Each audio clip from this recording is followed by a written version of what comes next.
Hello and welcome to my class. My name is Max and today I'm going to teach you a Ukrainian dance move called Bochonok. It's a fun and playful trick where you twist on the floor in a squat position, like a rolling barrel. Are you ready to try it? Step 1. Start with simple steps and half turns. Lift the arm that matches your backpack. The movement should be round and flowing.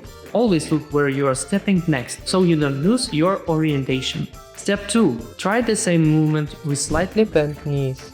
Imagine you are drawing a big circle and move strictly along that circle. Step 3. Now go into a full squat with your heels lifted.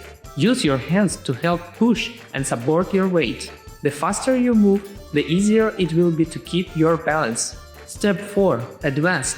Bochonok is often combined with the Beduinskiy trick. If you haven't learned it yet, check out my previous tutorial on Beduinskiy. If you already know it, let's combine the moves. Do 2 full Bochonok rotations, and on the third, stand up and send your left leg forward to prepare for a big flying Beduinskiy jump. After landing on your right leg, go straight back down to continue Bochonok. Let me know if you managed to do this combination. See you in the next video.